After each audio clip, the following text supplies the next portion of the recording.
Fascist একটা সম্মতি উৎপাদন করতে তারা চাইতেছেন, এটা আপনি বাধা দিয়ে ঠেকাবেন, মানে আপনি আইন করবেন যে না এটা করা যাবে না? খালেদ ভাই, বড় মাঠে নিয়ে যাওয়া কি মানা আছে? না না, মানা নাই, মানা নাই। আমি প্রশংসা করেই বললাম মানা নাই। আমি বলতেছি যে আপনি এটা কি ঠেকাবেন আইন করে? জিনিসটাকে খালেদ ভাই, আপনি জিনিসটাকে ছোট মাঠে রাখতে চাইছেন। না, আমি রাখতে চাইছি না, আমি বলতেছি আপনি নিয়ে গেছেন। তাহলে আমি বড় মাঠে গেলে আপনার অসুবিধা? আমি তো অসুবিধার কথা বলি নাই রে ভাই, আমি আপনাকে বলছি যে আপনি বড় মাঠে নিয়ে গেছেন। এখন আপনি জবাব দেন যে আপনি এটা আইন করে নিষিদ্ধ করতে চান কিনা, যে না ফেসিবাদের পক্ষে শেখ হাসিনার পক্ষে যায় এরকম কোন প্রশ্ন কোনো সাংবাদিকরা করতে পারবে না, এটা কি আপনি আইন চান? দেখেন খালেদ ভাই, এখানে কিন্তু অসংখ্য মানুষ শহীদ হয়েছেন, অসংখ্য মানুষ আহত হয়েছেন, এবং সেই জিনিসটা আমি স্পেসিফিক আপনার প্রশ্নের উত্তর আমি দিব, আপনার প্রশ্নের উত্তর আমি দেব। অসংখ্য মানুষ শহীদ হয়েছেন, অসংখ্য মানুষ আহত হয়েছেন। এখানে একটা 15.5 বছরের একটা রেজিম অতিক্রম করে আমরা এসেছি, এবং আমাদের কিন্তু কথা বলার কোনো স্বাধীনতা ছিল না, আমাদের মানবাধিকার ছিল না। আপনারা সবাই এটার ভিকটিম, অনেকেই ভিকটিম, আপনাদের বাইরেও অনেকে ভিকটিম। আপনি এখন কি 5 আগস্টের পরে এখনো বিচার প্রক্রিয়াটা শেষ হলো না, আপনি হলো আওয়ামী লীগের ব্যাপারে কোনো সিদ্ধান্ত গ্রহণ করতে পারলেন না। আওয়ামী লীগের মধ্যে কোনো অনুশোচনা বোধ, কোনো দুঃখ বোধ কিচ্ছু নাই। আপনি হলো এখন আওয়ামী লীগের যে যারা আওয়ামী লীগের পক্ষে সেই কাজগুলো করত, সাংবাদিকতা করত, নানান ধরনের প্রক্রিয়ার সঙ্গে জড়িত ছিল, তাকে আপনি ছেড়ে দিলেন। সমাজটা কি আমি ছেড়ে দিব? ছেড়ে দিব মাহবুব ভাই, আমি ছেড়ে দিব। আপনি এখন আমার জবাব দেন, আপনি তাদের ছেড়ে না দেওয়ার আইন চান কিনা? আমি তাদের ছেড়ে দিব। আপনি তাদের ছেড়ে না দেওয়ার আইন দেওয়ার চান কিনা? সাংবাদিকদের আমি ছেড়ে দিব। সাংবাদিকরা যদি ক্রাইম না করে আমি সাংবাদিকতা নিয়ে কোনো প্রশ্ন তুলব না। সাংবাদিকরা যদি ক্রাইমের সাথে যে জড়িত তাকে আটকাবো। সাংবাদিকের বিরুদ্ধে হত্যা মামলার পক্ষে আমি না। খালেদ ভাই, একটা ফ্যাসিস্ট রেজিমের পক্ষে দাঁড়ানো, একটা হত্যাকারীর পক্ষে দাঁড়ানো, এর চেয়ে বড় অপরাধ আর কি হতে পারে? আপনি তার বিরুদ্ধে মামলা করেন, ফেসিস্টের পক্ষে দাঁড়ায় কি করছে তার বিরুদ্ধে মামলা করেন, কিন্তু সাংবাদিকতা করতে গিয়ে তার প্রশ্ন করতে পারবেন না। এইটা ভাই আপনি আমারে প্রশ্ন করছেন, আমি জবাব দিছি, আপনি এখন আমার জবাবটা দেন। আমি কইছি আমি ছেড়ে দিব, এটা এই রিস্ক নিয়েই কইছি। এই যে 50 জন আমাকে গালি দেওয়া শুরু করছে যে আমি ফেসিবাদের পক্ষে দাঁড়াই গেছি। আপনি উত্তর দেন এখন আমার। শেখ হাসিনা ফ্যাসিস্ট, আপনি এটার আইন চান কিনা বলেন? আমি বাংলাদেশ আইনের প্রতি শ্রদ্ধাশীল, আপনি আইন করেন যে শেখ হাসিনার পক্ষে যায় এরকম কোন প্রশ্ন কোনো সাংবাদিক করতে পারবে না, আমি এটার পক্ষে আছি, আপনি আইন করেন। খালেদ ভাই আপনি তো আইনের ছাত্র। আমি আইনের ছাত্র না, আমি সাংবাদিকতার ছাত্র। আইন না, এটার বিচার হচ্ছে, এটার বিচার প্রক্রিয়া অব্যাহত আছে, এবং এই বিচার প্রক্রিয়াটা চলছে। এটার জন্য আইন করতে হবে না, এখানে বিচার করলেই যথেষ্ট। এবং আমরা মনে করি করতে হবে, মানে আপনি কি করতে হবে বলে দেন মাহবুব ভাই, আপনি কি করতে হবে বলে দেন। আমি কালকে আমার রিপোর্টারে যে পাঠামো ফারুকের কাছে, আমি কি প্রশ্ন করতে পারবো না এটা আপনি আমারে বলে দেন। আপনি আমার নির্বাহী আদেশে এটা বলে দেন, আমি এই প্রশ্ন করবো না। তাহলে আর আপনি যদি এখন আমারে কন যে আমি ফারুকের এই প্রশ্ন করবো, যে ফারুকি ভাই আপনি এইটা করছেন কি এইটার জন্য আমার রিপোর্টার এই প্রশ্ন করবো, এর লেগে আমি ফেসিবাদের দোষর হয়ে যাবো, এই রিস্ক নিতে আমি রাজি আছি। আপনি কন আমারে ফেসিবাদের দোষর। খালেদ ভাই, আপনি তো বললেন যে পৃথিবীর বিখ্যাত সব সাংবাদিকরা বিভিন্ন বইয়ে বিভিন্ন জায়গায় লিখেছে, যে কোনো জায়গায় যে কাউকে যে কোনো পরিস্থিতিতে যে কোনো প্রশ্ন করা যায়। জি মনে করি তো, মনে করি তো। এখন আমি তো এটা মনে করি না, আমি তো মনে করি যে আপনি যখন রাস্তা দিয়ে হাঁটছেন, আপনি যখন একটা প্রাইভেট ইয়েতে আছেন তখন প্রশ্ন করা যায় না। আপনি যখন আমারে বাজেট নিয়ে সংবাদ সম্মেলন ডাকছেন তখন আমি হলো এটা কি অন্য কিছু নিয়ে এটা আপনি মনে করেন, কারণ এটা হচ্ছে সাংবাদিকতা সম্পর্কে আপনার ধারণা। আপনার ধারণাকে আমি সম্মান করি, কিন্তু আমি মনে করি এরকম ধারণা আমি কখনো দেখি নাই। আপনি যখন দেখবেন আপনি আমাকে শিখায়। আমি আপনার একটা কথা বলি ভাই, কেউ যদি আমার সাথে কথা না বলতে পারে সে একটা জিনিস কয় অফ দ্য রেকর্ড। আমি অন রেকর্ড বলতেছি, আপনার উপদেষ্টা পরিষদে এখনো 8 জন উপদেষ্টা আছে যারা আমার সাথে অফ দ্য রেকর্ড এমন অনেক কিছু বলছে যেটা আমি বললে এখন অনেক রকম ঝামেলা হবে, আমি এটা জীবনে বলবো না, অন মাই ডেড বডি। কিন্তু আমি ক্যামেরা খোলার পরে উনি যা বলবে আমি সবকিছু ছাপানোর অধিকার রাখি। হ্যাঁ, আপনি অবশ্যই সবকিছু ছাপানোর ইয়ে করেন। আমি যেটা দেখতে পাচ্ছি সেটা হলো যে আমি যদিও বাসসের এমডি এবং প্রধান সম্পাদক, কিন্তু জিনিসটা হলো যে আপনাদের কথা শুনে যেটা বুঝতে পারছি যে উপদেষ্টাদের সঙ্গে সরকারের নীতি বিষয়ে আপনারা আমার চেয়ে বেশি ওয়াকিবহাল এবং বেশি হলো এটার সাথে। এটা কখন বললাম মাহবুব ভাই? আমরা এটা মাহবুব ভাই আমরা কখন বললাম? আমি বললাম যে আপনার উপদেষ্টা পরিষদে অন্তত 8 জন উপদেষ্টা আমার সাথে অফ দ্য রেকর্ড অনেকগুলি কথা বলছে, এটা আমি জীবনে ছাপাবো না। খালিদ ভাই, সেটা তার ব্যক্তিগত কথাও হতে পারে, সরকার নিয়েও তো না হতে পারে। আপনি বললেন 8 জন উপদেষ্টার কথা। এখন বিষয়টা হয়েছে কি, আমার যেটা ধারণা, এটা আমি বলি, সেটা হলো যে ফ্যাসিস্ট রেজিম আমরা অতিক্রম করে এসেছি, যেটাকে পরাজিত করেছি, হ্যাঁ, সেই রেজিমের বিচার করতে হবে, সেই রেজিমের যারা সহযোগী তাদের বিচার করতে হবে, এবং সেই রেজিমকে যারা সেভ করতে চায়, যারা হলো শেখ হাসিনাকে হত্যাকারী মনে করে না, যারা এই 1400 শহীদের যে হত্যাকাণ্ড সেটাকে ছোট করতে চায়, তাদেরও আমরা চাইবো বিচার হোক। এটা আমার একজন, আমি সাংবাদিক হিসেবে বলেন, লেখক হিসেবে বলেন, অ্যাক্টিভিস্ট হিসেবে বলেন, এটা আমার অবস্থা। আচ্ছা, আমি বলি মাহবুব ভাই, সিরিয়াসলি আপনাকে ওই সাংবাদিক যখন ওকে প্রশ্ন করছে যে আমি কি জানি 1400, আপনি কেন এরকম করে বলতেছেন বিচার হওয়ার আগে, আমি প্রশ্নটাকে ভালো প্রশ্ন মনে করি না, আবারও বলি একটু টিকা দিয়া, কিন্তু আপনি মনে করেন যে সে শেখ হাসিনার পক্ষে দাঁড়া গেল, শেখ হাসিনার পক্ষে তার অবস্থান, আপনি যেটা মনে করছেন সেটা সেরকম? আপনি বিডি নিউজে ডিটেইল আছে, বিবিসিতে ডিটেইল আছে, আমি ডিটেইল পড়ছি ভাই। আমরা এরকম অনেক প্রশ্ন, মাহবুব ভাই আমি আপনাকে বলি, আমি এরকম অনেক প্রশ্ন করি যেটার উত্তরটা আমার মনে ডিফারেন্ট। আমার এটা কাজ রে ভাই, আপনি একটা যে কোনো জায়গায় প্রশ্ন করলেই এই প্রশ্নের পক্ষে সে দাঁড়ায় গেলে এটা মনে করা এক ধরনের জুজুর ভয় দেখা।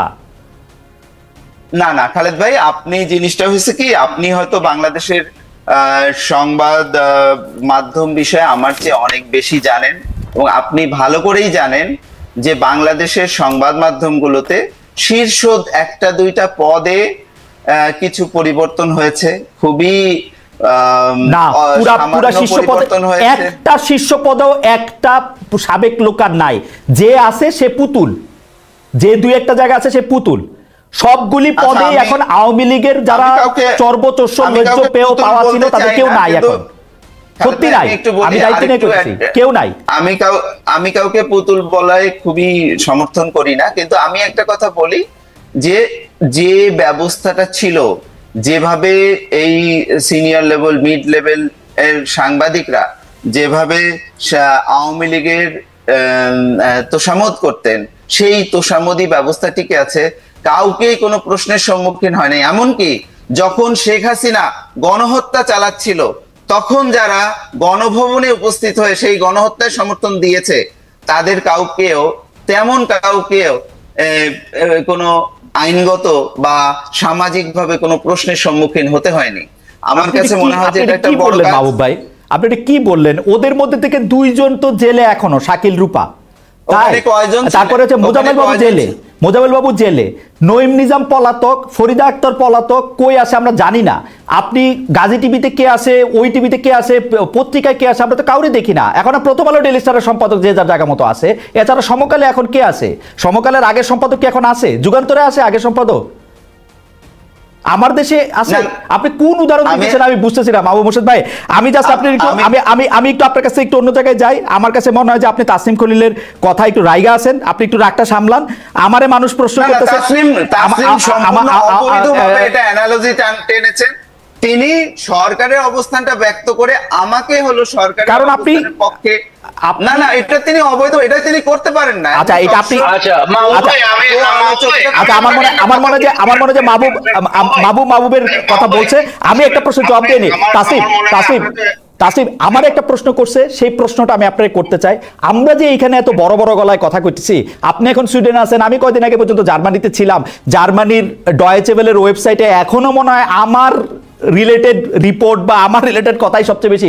আমরা কি পারতাম দ্বিতীয় বিশ্বযুদ্ধের পর হিটলারকে সাপোর্ট করে এরকম কোনো প্রশ্ন করতে?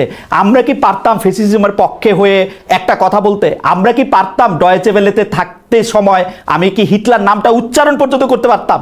এই প্রশ্নগুলি করা হচ্ছে, এইটা যদি আপনি একটু উত্তর দেন, কারণ মানে আমি আজকে মনে হয় একটু বেশি কথা বলে ফেলতেছি। আরেকটা জিনিস হচ্ছে যে, আরেকটা একটু বলি, আমরা একটা পোল করছিলাম, সাংবাদিকতার দায়িত্ব নৈতিকতা বিষয়ে আইন হওয়া প্রয়োজন, বলছেন তথ্য উপদেষ্টা জনাব মোহাম্মদ মাহফুজ আলম। প্রিয় দর্শক, এমন মন্তব্য সঠিক বলে মনে করেন কিনা? শতকরা 86% মনে করেন এটা সঠিক, শতকরা 14% মনে করেন এটা সঠিক না। 23,000 দর্শক আমাদের ভোট দিয়েছেন।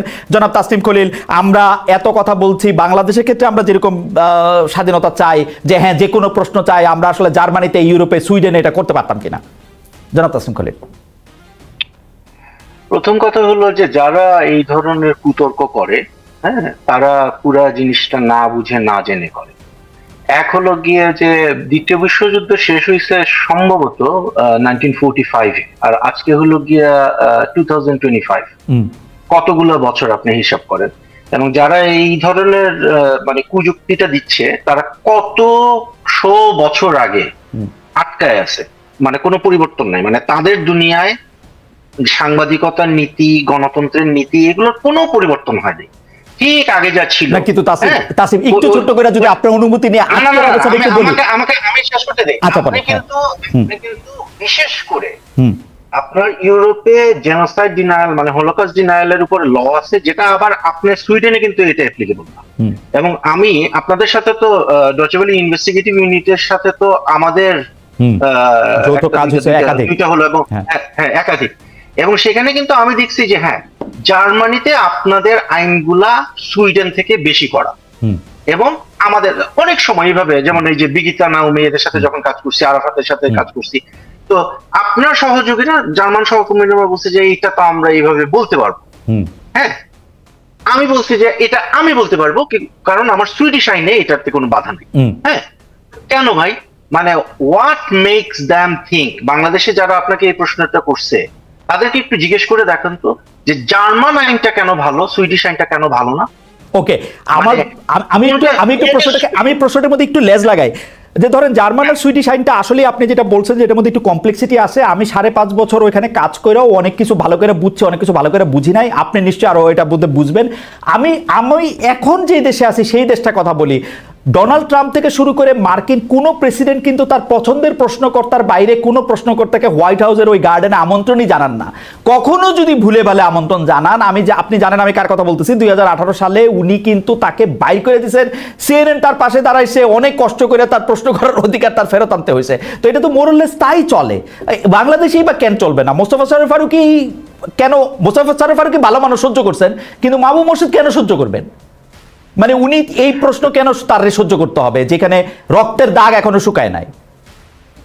না, সেটা তো অবশ্যই, কিন্তু আরেকটা জিনিস তো দেখতে হবে যে মাহবুব মোর্শেদরা বলেন বা মুস্তফা সরোয়ার ফারুকী বলেন, তারা তো বর্তমানে শাসকের আসনে আছেন। এবং উইথ অল ডিউ রেসপেক্ট, মানে মাহবুব মোর্শেদ কোন একটা কারণে আমার উপর হঠাৎ করে খেপে গেছেন, যাই হোক অবৈধ কোন একটা কাজ করছি সেই কারণে। কিন্তু ঘটনা হলো গিয়ে যে আমি তো ওনার যে commitment towards democracy in Bangladesh, এটাকে তো আমি কোনোভাবেই অস্বীকার করতে পারবো না। আমি যখন নির্বাসনে, তখন এই মাহবুব মোর্শেদরা ঢাকা শহরে দাঁড়াইছে রাস্তায়, এটা তো আমরা অস্বীকার করতে পারবো না। But at the same time Mahbub মোর্শেদদেরকেও বুঝতে হবে যে যখন তারা শাসকের আসনে বসবেন তখন কিন্তু তাদেরকে প্রশ্নগুলো ফেস করতে হবে এবং মাথা ঠান্ডা রেখে সেই প্রশ্নগুলোর উত্তর তাদেরকে দিতে হবে, যেটা ফারুকী সাহেব কিন্তু খুবই চমৎকার ভাবে করছেন। এখন মাহবুব মোর্শেদরা একটা কথা মাহবুব মোর্শেদ বারে বারে বলছেন, এটা এখন আমি ধরে নিচ্ছি উনি একজন সাহিত্যিক এবং ব্যক্তি হিসাবে বলছেন, সেটা হলো যে ফেসিবাদের পতন হয়েছে এবং এর পরে মানে পোস্ট ফ্যাসিজম হোয়াটএভার, আমি ওই আলোচনায় যাচ্ছি না। হ্যাঁ, আমি জানতে চাই যে শেখ হাসিনা শাহীর পতনের পরে বাংলাদেশে যে ব্যবস্থাটা আমি আপনি খালেদ, মাহবুব মোর্শেদ, তাসলিম খলিল আমরা যার প্রতিষ্ঠা করতে চাই, হোয়াট ইজ ইট? কি চাই আমরা? আমরা কি গণতন্ত্র চাই? আমরা কি নতুন কোন ধরনের আই ডোন্ট নো বাকশাল টাইপের কোনো কিছু চাই? তাসলিম, আমি মানুষের সাথে কথা কয়ে যেটা বুঝছি, এইটা আপনি আমার একটু বুঝান তো। আসলে আমরা এখন গণতন্ত্র চাই, কিন্তু যারা 15 বছর ধরে গণতন্ত্রের প্রতিটা প্রতিষ্ঠানকে গলাটিপা হত্যা করছে বলে আমরা দাবি করি, তাদেরকে আমরা আবার একটা প্ল্যাটফর্ম দিব কিনা গণতন্ত্র প্রতিষ্ঠান নামে, এই প্রশ্নটা অনেকে আমারে করে। আমারে এটা বলে যে ভাই আপনি কেন, আপনি কাউকে ডিপ্ল্যাটফর্ম করতে হলে আপনি কোন নাগরিককে আপনি ডিপ্ল্যাটফর্ম করতে পারবেন। আপনি ডিপ্ল্যাটফর্ম করতে পারবেন, আপনি রেস্ট্রিক্ট করতে পারবেন ক্রিমিনালকে, তাকে আপনি জেল দিতে পারবেন, তাকে আপনি নিষিদ্ধ করতে পারবেন, তারে আপনি বাংলাদেশের আইনের জন্য সম্ভবত আপনি ফাঁসিও দিতে পারবেন, কিন্তু কোন নাগরিককে তার সিভিল রাইটস আপনি হরণ করতে পারবেন না। এখন সে একজন মানুষ আওয়ামী লীগ করে, সে কোনো খুন করে নাই, সে কোনো চুরি করে নাই, সে যা ছিল তার কাছে মনে হয় যে শেখ মুজিবুর খুবই গুরুত্বপূর্ণ একটা জায়গায় আছেন, আপনি শেষ করলে আমি এই ব্যাপারে একটু মাহবুব মোর্শেদের মানে প্রশ্নটা আমি বলতে চাই, একটা লোক আওয়ামী লীগের সমর্থক, আছে না বাংলাদেশে? বাংলাদেশে আমরা তো ওই যে আমরা এগুলো নিয়ে হাসাহাসি করতাম, ওই এক লোক সে জীবনে স্যান্ডেল পরে নাই কারণ শেখ মুজিব এই মাটিতে ঘুমায় আছে, তো তখন সবাই বলতো যে এই লোক বাথরুম করে কোথায়। I mean I being very like maybe non veg here, হ্যাঁ, কিন্তু ঘটনা হলো আপনি ওই লোককে কোন ধারায় আটকাবেন যে না সে আওয়ামী লীগের সমর্থন, তারা এখন জেলে পাঠিয়ে দিবেন আপনি? এই বাংলাদেশ আপনি চাইছি? এই বাংলাদেশ তো আপনি চাইনি কেন? এর আগে আমরা দেখি নাই মানে জামাত শিবিরের কথা বলে একটার পর একটা এক্সট্রাজুডিশিয়াল এক্সিকিউশন করা হয়েছে। জামাত শিবিরের নেতাদের ছেলেদেরকে আপনার বছরের পর মীর আহমেদ বিন কাসেমের ছেলে 8 বছর সে র্যাবের TFI 1 এ ছিল, কিসের নামে? যে ওরা একটা ক্রিমিনাল। আমার কথা হলো আপনি যদি কাউকে ক্রিমিনালাইজ করতে হয় আপনি আইনের মাধ্যমে করবেন। আপনার একটা কথায় আমার আপত্তি আছে, আপনি বলছেন যে ওইটাকে প্রশ্ন করারে অবৈধ করে দেন, আমি আইন বানায় অবৈধ করে দেন, আমি সেই আইনের বিরুদ্ধেও দাঁড়াবো।